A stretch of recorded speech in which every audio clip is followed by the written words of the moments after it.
Alright, from the blessings, we are back with another video. Alright, before we begin, a couple quick announcements. First and foremost, Journey of the Black Adept Conference number 7th annual. That will be, believe it or not, taking place next month, October 31st to November 3rd. People are now, we're getting some people signing up. You should, again, I know some people reached out with the emails. I confirmed that you signed up. You'll get a digital itinerary. Okay, the event will take place, again, October 31st to November 3rd. We will be opening up with a grave yard ritual on Halloween night, followed by a meet and greet. That'll be on Thursday evening. Friday and Saturday night, we will have a 2-day, both days will be classes, workshops, and presentations during the day from 9 to 4 p.m. Friday and Saturday evening, there'll be a group ritual followed by a group dinner on both nights. And then Sunday noon to 4 p.m., I will be doing a question and answer session to wrap up the event on Sunday the 3rd. You can attend the conference 2 ways: in person, which is your best option. You're going to get your greatest experience attending it live and in person. Or you can attend it virtually. When you attend it virtually, though, it doesn't give you access to, obviously, the ritual work, because you need to be there for that. But you get access to all the classes and workshops. So if you want to attend, either way, shoot me an email, khnum19@gmail.com, and I will get that information out to you as soon as I can. All right. If you're interested in a spiritual reading or a spiritual consultation, I offer various different readings: Clepothic demonic readings, Santa Muerte readings, Egyptian oracle readings, shadow work readings, which is always, a great thing to do for a sense of, direction. Maybe you need clarity on what's going on around you in the current moment in your life, and you need direction as far as your ritual work, and you need to just uncover aspects of the shadow or the hidden self that you're not addressing. That's the reading for you. Deity readings I also offer, which is a reading that shows and helps and assists you understand what spirits, gods, goddesses, demons walk with you to establish a stronger relationship with them on your path to self-mastery. Maybe you're just interested in a spiritual consultation. Any of the aforementioned, shoot me an email, khnum19@gmail.com. Please include in your email the time zone that you live in and your full weekly availability, and I will find a time that works for you and me. All right. Also, don't forget to check out the Primordial Chaos Patreon page if you want to sign up for the classes that I offer. I have a bunch of ongoing classes right now going on. If you want to see exactly all the classes, go to patreon.com/Baniti, Baniti, and go to the collection section on the page. You will see all the current ongoing classes. Tier 3 is the tier you want to join. That's going to give you access to the 3 private classes I do every month for Patreon members only, including the group ritual. Also, when you join, it just doesn't give you access from the day you join moving forward. It gives you access to everything in the archive going back 5 years now. All right. We'll be adding a new class on the Patreon next month, Egyptian Hermetic Alchemy. We'll be focusing on a lot of Hermetic philosophy and spirituality. That class will be a new class that will be added next month. So again, that's the way you get in on the classes and get in on what it is that I do here on Patreon, because that's the #1 email I get. What kind of classes do you do? How do I sign up for them? Patreon.com/Baniti, Baniti. Tier 3 is the tier you want to join. Don't forget to check out the social media pages: Primordial Chaos 9, all one word, on Instagram; Primordial Chaos, 2 words, on Facebook; primordialchaos3.com on TikTok. Finally get that straightened out. Those are the platforms you keep abreast with. It's going to keep you up to date on everything I'm doing here at Primordial Chaos. All right. So you see the title and give it some thought. At the graveside ritual, graveyard work. What is its place in the occult, the left-hand path, and working with necromancy, right? Now, graveyard work, you will also see, is utilized in other spiritual systems, for an example, like ATRs, African traditional religions, like voodoo, or aka Voodoo, Palo Mayembe, but we use it in a spiritual system we call in the occult, or the left-hand path, necromancy, right? And necromancy is a powerful spiritual practice that one can utilize, quote unquote, to connect with the spirit world. Some say the realm of the dead. As you know, I don't like to really utilize that term because it's actually backwards. We live in the realm of the dead as humans because we're living to die to get to where they're going, in which we're calling the realm of the dead. So it's kind of fucking backwards thinking, backwards teaching. That's actually the realm of the eternal abode. Now, necromancy also is a powerful spiritual system, because obviously when we're using the word necromancy, it has root in the word necropolis, or necro, which is a Greek word that means dead, right? So it's a Greek terminology. In ancient Egypt also, with Ampu or Anubis and certain spiritual work that's practiced in some of the ancient Heka or ancient Egyptian magical teachings, necromancy and connecting with the spirit world, or the realm, as I like to call it, of the abode of eternal life. You can find elements in ancient Egyptian Heka. You can find elements of it in Luciferian magic and witchcraft. You can find elements of it in different spiritual systems, as I mentioned earlier, of what they call ATRs, or African traditional religions. But the one thing that's a little different of what we do and others don't do, and this is something we've been talking about in the necromancy class, is there a connection between necromancy and ancestral veneration, right? That's the question. There is. They serve their different purposes, but the difference is in your necromantic or necromancy work, you can kind of infuse the two, because a necromancy altar really has a dual function when utilized. Like a traditional ATR, African traditional altar, it can only be really utilized and served, as they call the term that we don't like to use on this path, to worship the ancestors. We don't worship the ancestors, as I said before. We honor and venerate them, and we show them respect by acknowledging them through veneration. All right, so usually in a traditional system, like a traditional ATR, it's usually exclusively for bloodline ancestors or relatives. Sometimes bloodline, sometimes spiritual ancestors that are not connected to the blood. But there are a lot of limitations and certain guidelines one must follow in order to set up what we call an ancestral altar in those traditional systems. Now, necromancy is quite a bit different, because you have the liberty and freedom. You're not limited or restricted to just working with one bloodline spirits. You can basically, literally, if you choose, you can work with any spirit you choose, non-blood related or related or not. Now, having said that, I don't want anybody listening to this video to think that's an open invitation to just recklessly and abandonedly do whatever you want, because it's not. If you're working with any spirit in necromancy, you must be very educated to the spirit you're either working with, summoning, or connecting with. Okay? So it doesn't mean you could just carelessly do whatever the heck you want.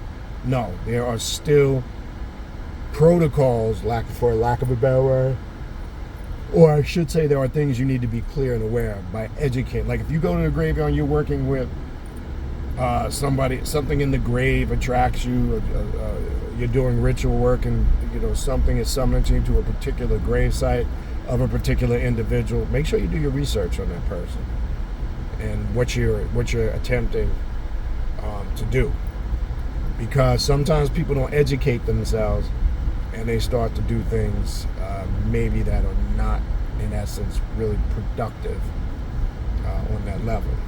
Okay, so that's very important to understand. But you're not restricted in necromancy. When you set up a necromancy altar, as long as you can put anything on there that's connected to working with I'm just going to use the term. People are familiar with the spirits of the dead. So you could cross-reference deities. For an example, you can have, as I said, Ampu or Anubis on there. You can have the Samdis, Baron Samdi, Baron Criminal. You can have any of the gateway deities of voodoo or Voodoo on there.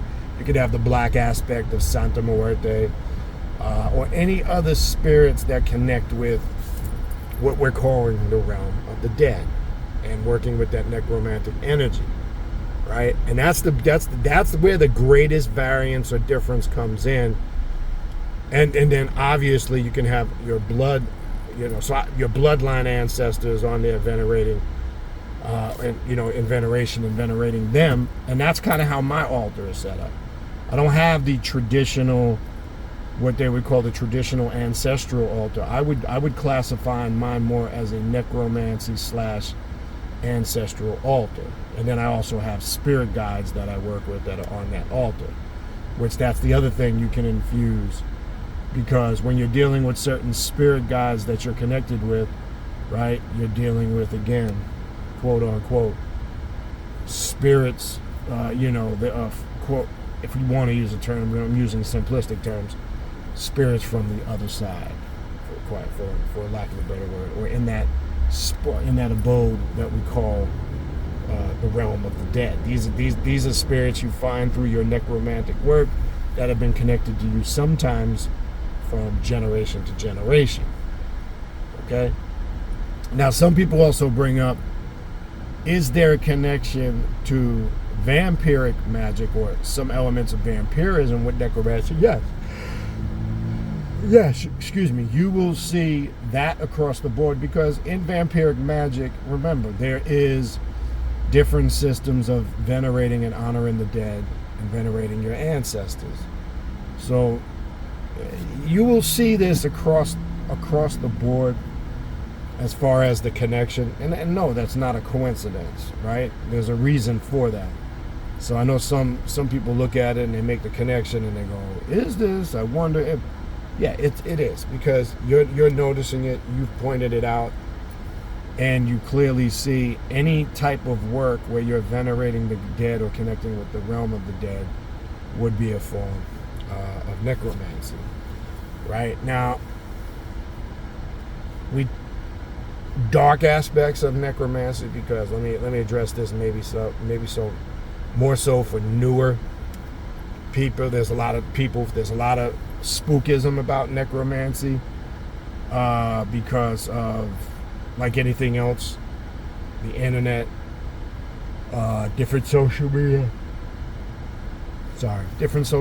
platforms spook it out. Some think it's some wicked, evil, negative, or they'll use terms like satanic type of practice, evil, devil practice.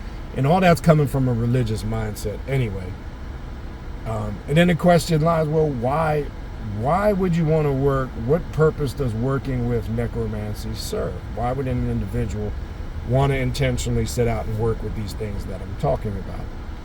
Well, just like you would anything else in a spiritual system, on a spiritual path, to evolve, grow, and change into something bigger, better, more productive, and greater, right?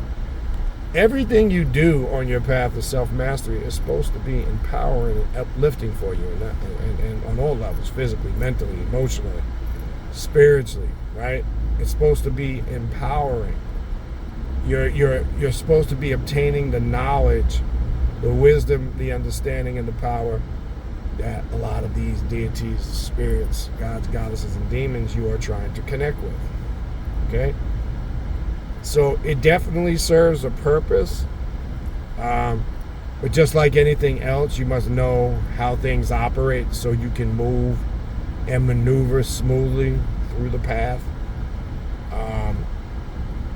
Sometimes a lack of knowledge is what, in my opinion, gets people in situations that's not good for them. And because they didn't do their due diligence or their research, they just start messing with shit, opening up energy centers within themselves that they're not ready to,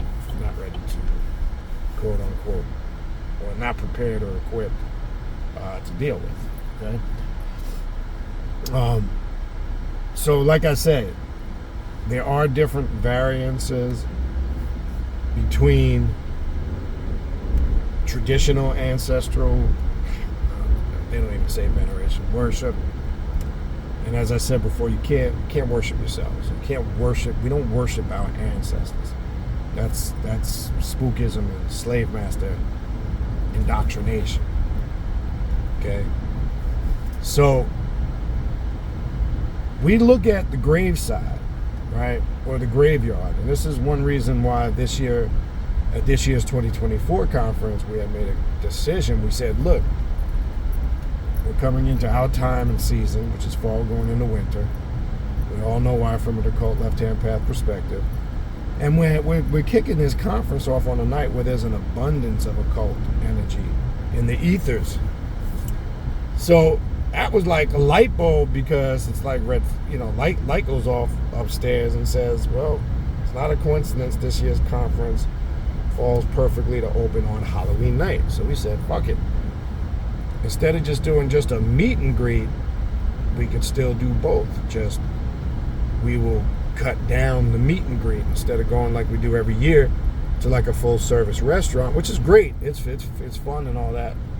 It's a little bit time consuming, and sometimes the night can run a bit late.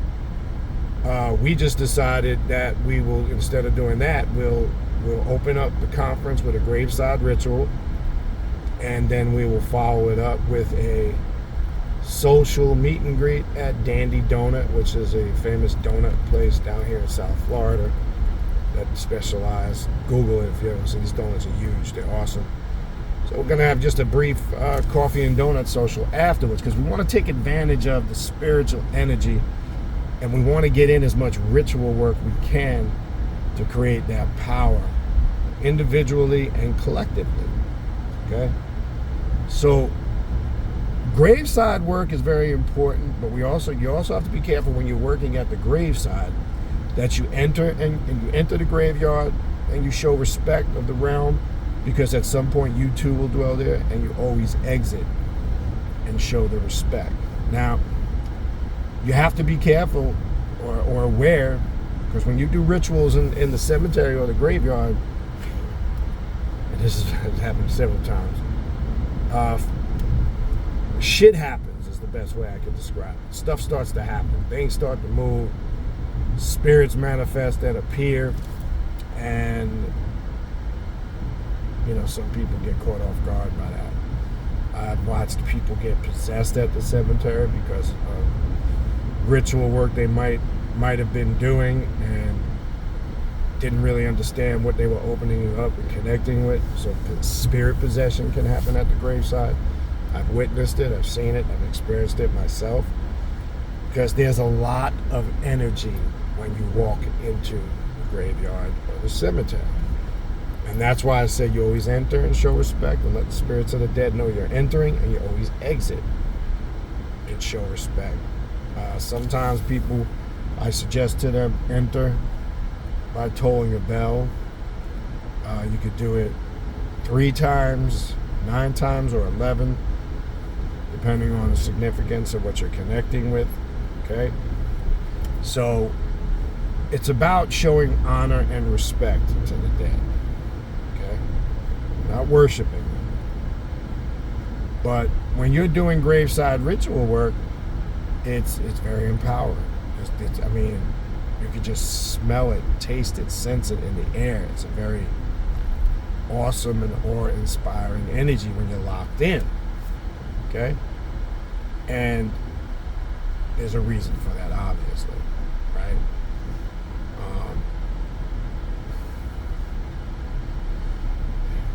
When you're doing graveyard work, people always ask for an example, and I want to address this. First and foremost, I want to say, if there's something you're not capable of doing, don't get in your mind that, like maybe you read something in a book and you're trying to do some type of necromancy ritual at the graveyard, and you can't quite do it exactly identically that maybe it's shown in the book for different reasons. Maybe you just don't have the means and the resources to do it, and it's not possible, etc. Some people go to the extreme and they think, oh man, I can't do it exactly like that. Does that mean this? Does that mean that? Does that mean it's not going to work? This, that, blah, blah, blah, blah, blah, blah, blah. No, it doesn't mean any of that stuff. Okay? What it does mean is you've got to get creative when you can't complete something as, detail of something you might have read in a book. Because it could be your environment, your circumstances, your living situation, or maybe you just don't have access to the means. Because one thing that came up in a recent discussion we were having over the weekend, are some things far-fetched when you're reading some of these grimoires and ritual books? And I'm gonna have to say yes to that. Okay? Because some of the stuff in there is time-consuming and it's not practical. Especially when you're reading occult books on ritual work. You got to keep that in mind. A lot of that shit doesn't really apply anymore. But the reality is this. You should be creating your own rituals. Okay? Not just mimicking and copying somebody else's ritual. I'm sorry. Okay? That's the solution and the answer to that. Okay? So, it's very important that you stay in alignment with the necromancy current, and it's not something, and those that are in the necromancy class know there was the initiation, creating your altar, presenting yourself to the spirits of the dead, and that's a serious commitment when you take that full plunge of personal or self-initiation. And I told people, if you're not serious about really doing this, or if you're not sure or you're uncertain, I would suggest you put it on pause. Right? We should never just do things for the sake of doing them, because maybe we want the accolades and we want everybody to know we did this and that, and I'm this and that, and this is my title, blah, blah, blah, and all that shit. That shit is all irrelevant at the end of the day. Trust me when I tell you, it means absolutely nothing. What you do need to, though, be is certain that you want to work necromancy. As I told those that are on Patreon in the necromancy class, do not do that rite of consecrating your altar, presenting yourself to the spirits of the dead, if you are not willing to keep up a consistent commitment with the spirits of the dead. It's a commitment. And your word, as they say, your word is bond. And when you go back on your word, I've seen it go haywire for people. Whatever agreement or whatever was manifested from your connection with that, you better follow that path. And I told some others, this is not something, well, let me dabble with it. Let me see how I feel. I'm going to try this. Can't. Not on this path. It doesn't work. Okay? So, one, there has to be certainty that you want to explore and want to work, and the spirits confirm that with this particular path. Okay? That's just the facts and the bottom line. Okay? And you need to be conscious and aware of that as you're proceeding or navigating through your path. But long story short, like I said before I wrap it up, necromancy, altars, necromancy work, don't please, because one of the things that inspired this video, some people confuse it literally, that just think that's the term we use for ancestral worship. And I'm like, no. Yes, I can see why people might confuse that. Necromancy, with working with the dead, and it's people are on the surface as a whole know what that is. But I think when, for an example, those that may not know tend to, I don't know if I guess you could say past judgment, or no, stereotypes, tend to create stereotypes about necromancy. And again, it's just really in general about the left-hand path and the occult. But necromancy frightens some people. Oh, they're dealing with the dead and this, that, and the other, and spooky spirits and blah, blah, blah. And like many other systems on the occult and the left-hand path, most people don't have a clue what the fuck they're talking about. All right? So there is a connection between necromancy and ancestral veneration. Right? They can be infused together in your necromantic work. Right? But just like everything else, there are things you need to know and educate yourself on if you are going to be a practitioner of a certain path. That's all. Okay? So, hopefully this video sheds some clarity on this topic. And if you're interested in really exploring the path of necromancy. I have an ongoing class right now on the Patreon page. It's called Necromancy and Dark Witchcraft class. I think we're up to 9 of them we've done already or something like that, and counting, where I'm showing you on there how to work necromancy, how to build altars, how to consecrate them, how to self-initiate yourself, the do's, and the list goes on. And we just started our journey. But if you're looking for that information, that step-by-step process of how to do this correctly, check out the Patreon page, patreon.com/Baniti. Again, other than that, that's what I got for you. Again, my email address, the direct link to the social media pages, the direct link to the Primordial Chaos Patreon page to sign up for classes. All that information is in the description box of this video that you're watching right now. So that's where you can reach out to me, get at me through my email, khnum19@gmail.com. All right, other than that, that's going to wrap it up for this video, and we'll talk soon. God bless.